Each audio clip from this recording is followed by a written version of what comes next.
황지연 씨는 미뤄왔던 심장 수술을 받기로 했습니다. 최근 음식을 먹기만 해도 숨이 가빠지는 증상을 겪고 있다는데요. 1층에서 2층을 탁 올라가는 순간에 올랐으면은 100m를 뛰고 난 느낌. 횡단보도도 마찬가지예요. 횡단보도 5초 남았잖아. 그러면은 10초 남아도 저는 서가 있죠. 빨리 뛰어야 된다. 빨리 가야 된다. 이러면 저는 못 가요. 그 자리에서 주저앉아 버려요. 심장이 그만 욱 하면서 갑자기 부담이 와버리는 거예요. 그래서 저는 이게 공황장애인가 생각을 했었거든요. 원인을 찾지 못해 전전긍긍했던 그녀는 2년 전 자신의 심장 근육에 이상이 있다는 사실을 알게 됐습니다. 여기 보시면 요게 이제 대동맥이고 요게 그 좌심실입니다. 좌심실인데 여기 보시면 여기 볼록 튀어나온 게 있지 않습니까? 여기 볼록 이렇게 원래 요게 까만 게 이게 근육입니다. 근육인데 8mm, 9mm가 정상인데 여기 보시면 요 튀어나온 부위는 재면은 한 21mm 그러니까 한 2배 이상 두꺼워져 있기 때문에 이제 요게 비후성 심근증 그러니까 이제 심장이 뚱뚱해졌다 그런 겁니다. 비후성 심근병증은 고혈압이나 판막 질환 등의 뚜렷한 원인 없이 심장 근육이 두꺼워지는 병입니다. 좌심실 유출로가 좁아지면 대동맥으로 혈액이 제대로 가지 못해 혈류량도 줄어들게 되는데요. 이때 여러 증상이 나타납니다. 호흡곤란과 가슴 통증, 어지러움을 느끼고 심각한 경우 부정맥이나 심부전 등 합병증을 유발해 급사로 이어지게 됩니다.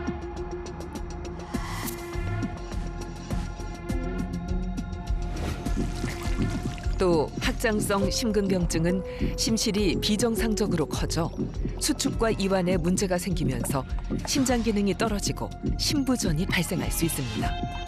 마지막으로 심장 근육이 경직돼 심실의 확장과 이완이 어려워 혈액 공급에 차질이 생기는 제한성 심근병증이 있는데요.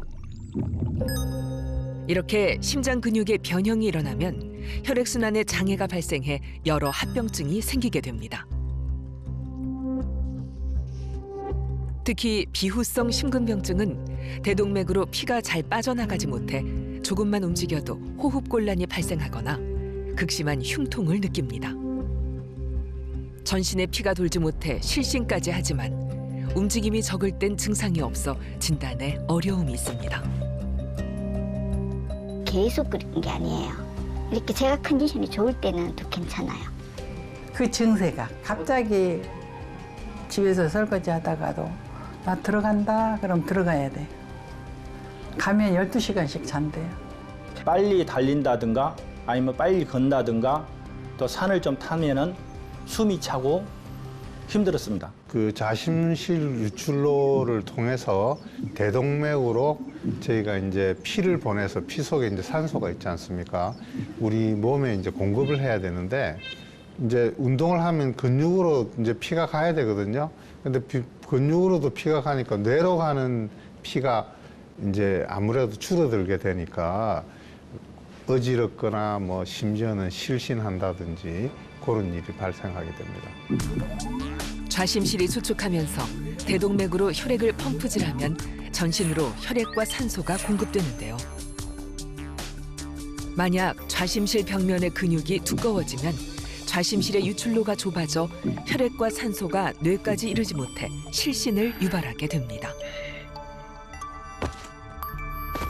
이게 이제 진단이 힘든 이유가 초음파 검사를 할 때는 가만히 누워 있을 때 하기 때문에 좌심실 유출로의 협착이 발견이 안 되는 경우가 많습니다. 그래서 제 환자분들 중에는 심지어는 뭐 정신과 약도 굉장히 오래 드신 분도 계시고 또 증상이 약간 좀 도깨비 같다. 어떤 날은 완전히 괜찮고 어떤 날은 굉장히 힘들다.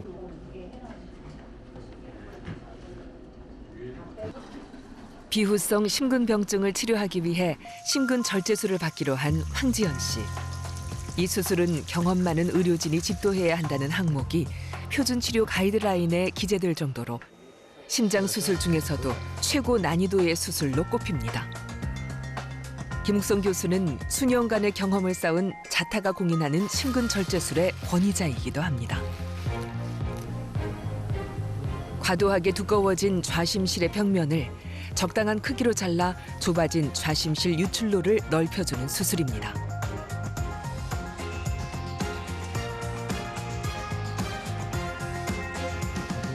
수술을 위해 심장을 잠시 멈추게 한 후 인공 심폐기가 심장의 역할을 대신하도록 합니다. 인구 1000명당 1명에서 발견되는 비후성 심근병증은 약 70% 환자가 돌연사의 위험을 안고 살아가는데요.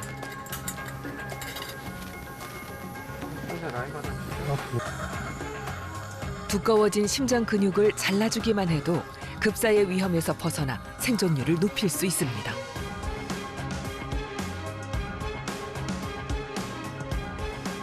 대동맥 판막에 손상이 가지 않도록 조심스럽게 근육들을 절제해 나갑니다. 음식물을 섭취하거나 조금만 걸어도 호흡곤란 증상이 있어 일상생활이 힘들었다는 환자. 그녀는 좌심실의 근육이 두꺼워져 좌심실 유출로가 좁아지고 좌심방과 좌심실 사이 승모 판막도 잘 닫히지 않는 폐쇄부전이 생겼습니다. 이로 인해 좌심실에서 좌심방으로 혈액이 역류하는 현상이 나타났는데요. 수술은 먼저 인공 심폐기를 연결하고 심장을 정지시킨 후 대동맥을 열어 비대해진 좌심실의 중격 부위에 접근하도록 합니다. 좁은 통로를 통해 근육들을 제거해 나가는데요. 이때 근육을 과도하게 자를 경우 천공이 생길 수 있어 주의하며 절제합니다. 제세동기로 자극을 줘 다시 심장을 뛰게 하는데요. 인공 심박동기를 연결해 운동할 때와 같이 맥박을 빠르게 뛰도록 만든 다음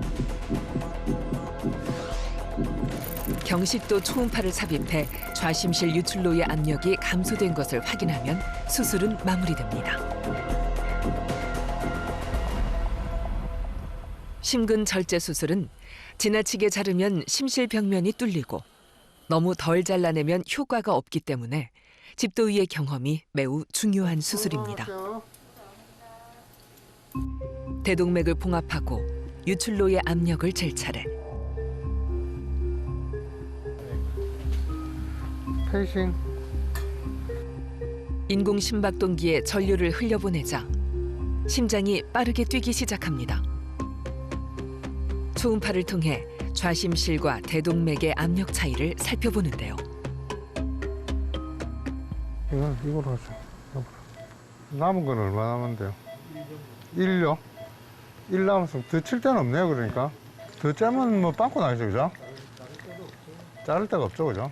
밑까지 쫙 잘렸네요. 수술로 한번 절제하고 나면 재발의 위험도 거의 없는데요. 이젠 막힘없이 심장이 잘 뜁니다. 지금 괜찮은 거죠? 그동안 환자를 괴롭히던 돌연사의 공포에서 벗어날 수 있게 됐습니다. 센트리클 오너리.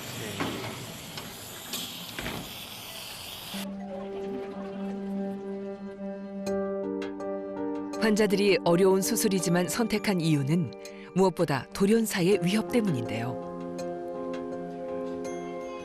우연히 건강검진에서 심장 이상을 발견했다는 안용범 환자. 평소 가슴 두근거림이 심했지만 대수롭지 않게 여겼습니다. 심실벽이 태어날 때부터 다른 사람들보다 조금 두꺼운 증세로 인해서 그 심장 기능에 이상이 있다고 건강검진에서 소개를 받았습니다. 비후성 심근병증이 의심되는 상황. 심장 근육의 상태를 체크하기 위해 MRI 검사를 받기로 했습니다. 과연 결과는 어떻게 나왔을까요?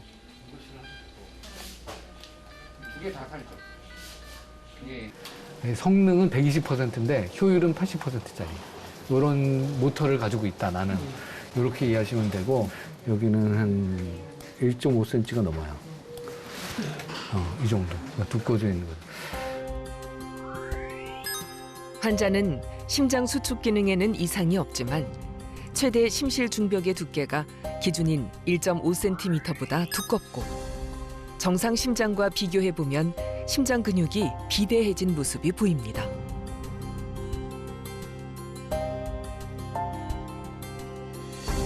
한 번에 심장이 펌프를 할 수 있는 용량이 보통 심장이 100이다. 그럼 얘는 한 90 되는 거고. 제일 먼저 비후성 심근증에 대해서 우리가 걱정하는 거는 이 심장 근육이 이렇게 좀 약간 변이가 생겼기 때문에 이 안에 이 전기 장치가 고장이 나가지고 팍팍 하고서는 갑자기 심장이 멎어버리는 심장 마비가 좀 일어나는 경우들이 있다는 거거든요. 이 지멋대로 뛰는 부정맥입니다. 이거가 이제 우리가 심방세동이라고 하는 부정맥인데 이게 장년기 부정맥이에요. 심근병증을 방치하는 사이 부정맥까지 생긴 겁니다. 그렇다면 합병증으로 부정맥은 왜 생기는 걸까요?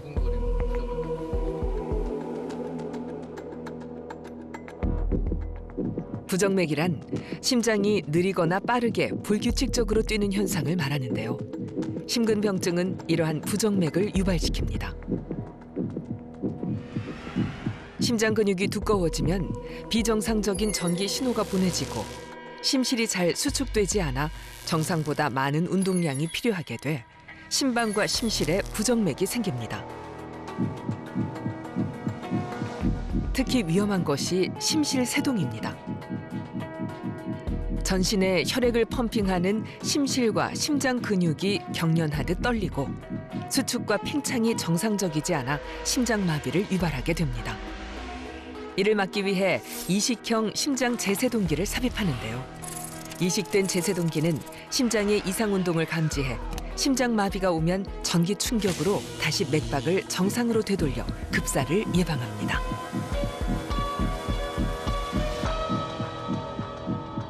심실 근육 안에도 두꺼워져 있는 부분에 이 변형이 생겨요. 그 변형이 생겼는데 그 안에 있는 전깃줄에도 또 문제가 생기고 그러다 보니까 그 안에서 합선이 일어난다든가 아니면 그 안에서 무슨 그 단전이 일어나면서 거기서 심장 전기 신호가 파박파박 나오기 시작합니다. 파박 이렇게 떨다가 결국에는 아예 신호만 나오고 심장이 서버리는.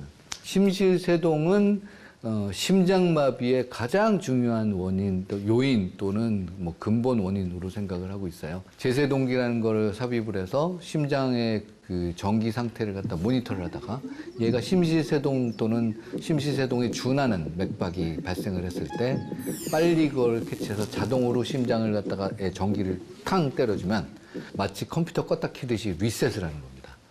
그러면은 이 심실세동이 싹 없어지고 한번 자꾸 뻥 하고 심장이 잠깐 쉬었다가 다시 신호가 다시 규칙적인 신호가 나오기 시작하죠. 심근병증으로 인해 심실세동이 있는 환자에게 제세동기는 생명을 살리는 중요한 치료 장치라 할 수 있는데요.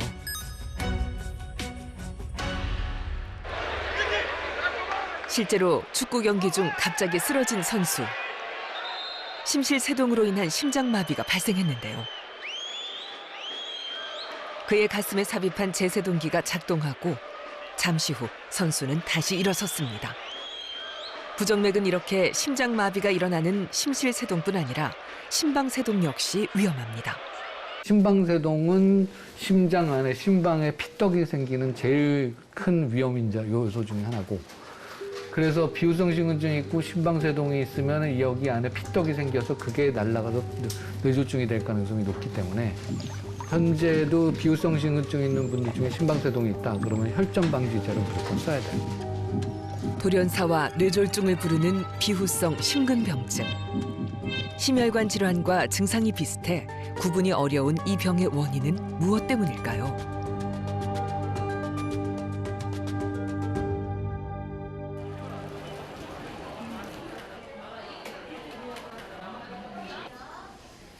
숨이 차는 증상 때문에 병원에 왔다 비후성 심근병증 의심 진단을 받은 환자. 정확한 진단을 위해 운동 부하 검사를 실시했습니다.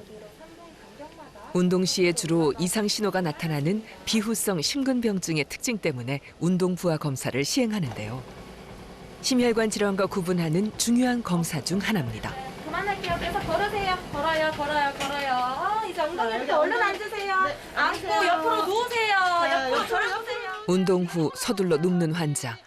심장의 변화를 재빨리 초음파로 확인해야 하기 때문이죠. 과연 어떤 결과가 나왔을까요? 심장의 움직임에 봐서는 요 심장의 100점이면 요거는 한 90점? 요 정도는 돼요. 심장 비후성 신근증이 있긴 있고 두께로 따지면은 한 1.5cm, 1.6cm 정도니까 아주 심하지는 않은데 집안에 돌연사한 시분이 있거나 그렇지는 않죠. 있어요. 누가 돌연사하죠? 제 남동생이 뭐 산 올라가가지고 갑자기 하여튼 갑자기? 예. 요거는 조금 좀 신경이 쓰이네요. 왜냐면 이건 집안 내력은 굉장히 중요하거든요. 비후성 심근병증의 주요 발병 원인 중 하나가 바로 유전력입니다. 심장 근육을 성장시키는 특정한 유전자들이 있는데 그 유전자의 프로그램 오류에 의해서 특정 부분에서 심장 근육이 어쩔 수 없이 많이 자랄 수밖에 없게 만드는 그런 결과를 초래하는 거죠. 아직 유전자 치료를 통해서 심장 근육을 뭐 어떻게 다시 돌려놓는다든가 미리 병을 예방한다든가 아직은 그게 되지 않고 있기 때문에 더 어렸을 때부터 검사를 꾸준히 진행을 해서 굉장히 빠른 속도로 비후성 신근증이 진행을 해서 뭐 젊은 나이에 급사를 한다든가 이런 걸 갖다 막아볼 수도 있고 다른 진단하고의 감별 그런 의미에 있어서 유전자 진단을 같이 합니다. 비후성 심근병증은 돌연사를 예상할 수 있는 돌연사 위험 지표가 있는데요. 이에 해당한다면 보다 적극적인 관심과 치료가 필요합니다. 일단 제일 중요한 거는 얼마나 심장이 두꺼우냐. 보통은 3cm 이상을 갖다 우리가 유의한 위험한 두께라고 보고요. 집안 내력이 굉장히 중요해요. 젊은 나이에 돌연사한 직계 가족이 있으시다. 최근 한 6개월에서 1년 사이에 아무 이유 없이 갑자기 깜빡깜빡 넘어져서 쓰러진다. 심전도 기계를 달고 일상생활하는 검사가 있는데 심실세동에 준하는 심실 빈맥 맥박이 지나가면 이거는 또 위험할 수 있다라고 얘기하고. 비후성 심근병증은 우선 약물 치료부터 시작하는데요. 빠른 맥박을 조절하고 심장 근육에 과도하게 힘이 들어가지 않도록 약물로 조절해 줍니다. 치료약인 베타 차단제는 심장의 신경계를 억제해 심박수를 감소시켜 심장의 부담을 줄여줍니다.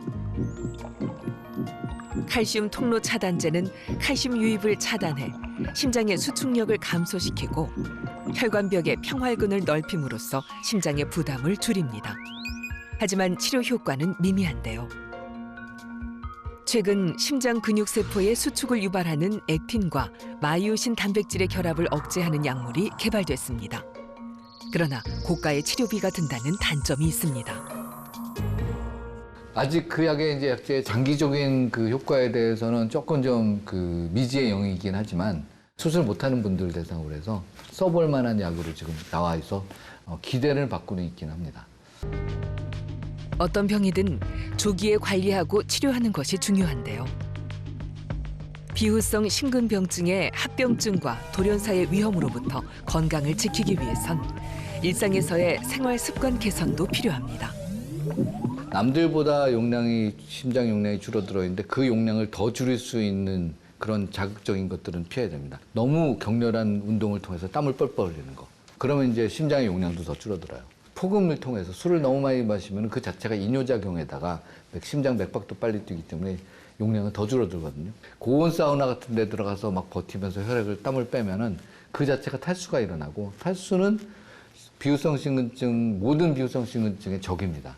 수분 섭취는 중요합니다. 수분을 갖다 많이 섭취를 하는 것 자체가 심장의 용량을 갖다 충분히 어느 정도 유지를 해줄 수 있기 때문에 좋고 커피에 대해서 많이 물어보시는데 커피를 하루에 10잔씩 이렇게만 드시지 않는다면 하루에 한두 잔 정도의 일반적인 커피 용량 문제 없고요. 어느 날 갑자기 극심한 피로감과 체력 저하를 느낀다면 또 다른 심근병증을 의심해 볼 수 있습니다.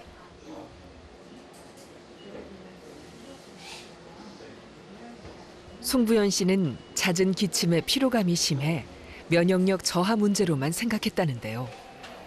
원인은 심장에 있었습니다. 심장 근육에 이상이 발생하면서 심실세동까지 생겨 제세동기 삽입술을 받았습니다. 그녀는 심장 기능 저하로 신부전까지 앓고 있습니다. 산후조리를 이제 잘 못해서 그런가 해서 이제 한의원에 가서 한약도 먹고 그랬는데 도저히 받지를 않는 거예요. 그리고 체력도 굉장히 떨어지고, 근데 이제 기침이 나고 걸을 때 숨이 차고 뭐 이런 증상들이 있다가 나중에는 누워서 잠을 잘 수 없을 정도로 숨이 잘 쉬어지지 않는, 그때 이제 병원에 가서 엑스레이를 찍고 심장이 커져 있다는 사실을 알게 돼서 이제 큰 병원으로 갔으면 좋겠다 해서 소견서 써주셔가지고 이제 3차 병원에 오게 됐습니다. 정상 심장에 비해 좌심실과 우심실이 모두 커져 있는 상태. 이분은 좌심실도 늘어나 있고 우심실도 늘어나 있고 우심실에 좌심실에 지금 직경이 보통 사람이 한 5cm 정도 돼요. 근데 이분은 좌심실의 직경이 못해도 8cm 이상 정도로. 그야말로 말 그대로 심근이 확장됐다라고 해서 확장성 심근증이고 수축력이 심각한 확장성 심근병증으로 잦은 실신이 발생해 위험한 경험을 반복했습니다. 그냥 아무것도 안 할 때 그냥 서 있다가 쓰러져. 뭔가 격한 걸 하는 상황이 아니었어요. 그냥 이렇게 차에서 운전을 하고 내렸다가 쓰러지고. 확장성 심근병증은 심각하게 진행되면 심장 이식까지 고려해야 하는데요. 비만, 대사장애, 바이러스 감염, 알코올, 담배 등 매우 다양한 원인에 의해 발병합니다.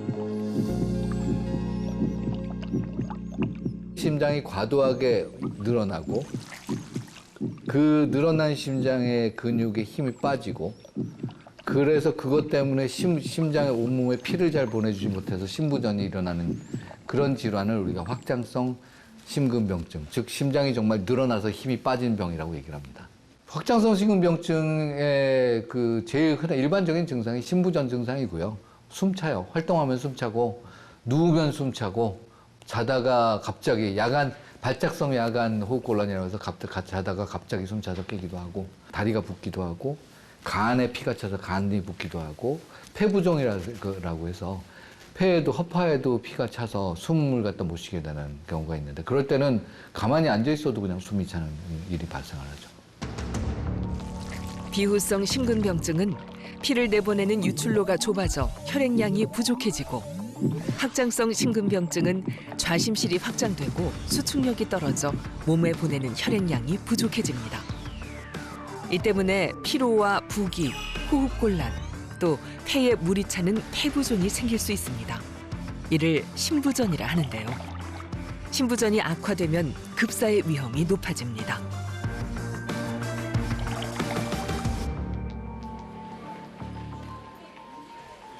송부연 씨는 더 이상 심장이 나빠지지 않도록 꾸준한 약물 치료와 식이 조절에도 신경을 씁니다. 비빔밥에도 양념장을 넣지 않고 먹는데요. 저염식 식단을 챙기고 있습니다. 심장이 안 좋은 사람들은 저염식을 하라고 많이 이야기들을 해주셔서 고추장이나 김치 같은 것들은 가급적 안 먹으려고 하고 국도 건더기만 먹고 이렇게 하고 있어요. 과식을 하면 안 되는 것도 있고 오히려 몸에 좀 좋지 않으니까 과식하지 않으려고 하고요. 무엇보다 심근병증에서 과식은 금물. 조금만 먹어도 호흡곤란 증상이 있어 식사량을 줄였습니다. 그런데 과식이 왜 호흡곤란을 유발할까요? 심장병 환자들 중에 많은 분들이 그 식사 후에 호흡곤란 내지 흉통을 호소하시는 분들이 많아요. 왜냐하면 식사를 하는 것 자체가, 식사를 한 다음에 소화를 시키는 것 자체가 몸이 에너지를 많이 써야 되는 거고, 그 다음에 그 에너지를 쓰는 데 있어서 특히나 열심히 많이 돌아가고 있는 기관이 장이니까 그쪽으로 또 혈액이 많이 쏠리게 되거든요. 그러면 몸에 혈액을 보내는 게 뇌로 보내는 혈액이라든가 이런 것들이 부족해지니까 산소가 부족하다고 생각이 되고 힘들어지고 숨이 차고 이렇게 되는 거죠. 확장성 심근병증은 약물로 병의 진행을 막고 합병증을 예방합니다. 혈관 확장을 유도하는 안지오텐신 수용체 차단제나 안지오텐신 전환 효소 억제제, 교감 신경계를 억제하는 베타 차단제, 그리고 기타 몇 가지 약제가 필수적으로 사용됩니다.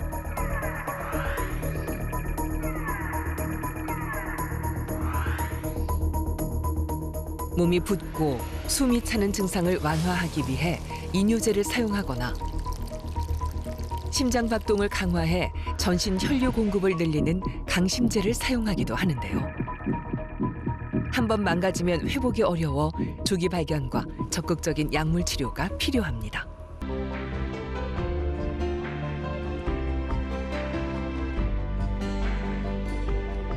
생활 습관이 굉장히 중요한 거로 되어 있습니다. 담배를 안 피우고, 그 다음에 지방질이 많은 음식을 섭취 안 하고, 그 다음에 신경질이 많고, 이렇게 급하게 하는 성질은 또 거기에 잘 걸린다고 되어 있습니다. 그래서 증상이 있으면 한 번씩 이제 병원에 가셔서 전문의와 상담을 하는 것이 더 좋으리라 생각됩니다. 일반적으로 심장병이라고 하면 심장혈관에 문제가 생겨서 생기는 협심증 심근경색을 많이 생각하시는데, 심장혈관병이 아니라 심장 근육 자체, 심장의 연료 파이프가 아닌 모터에도 병이 생길 수가 있고, 그 문제도 상당히 심각해질 수 있다는 것에 대해서 많은 인식을 좀 가져주셨으면 합니다.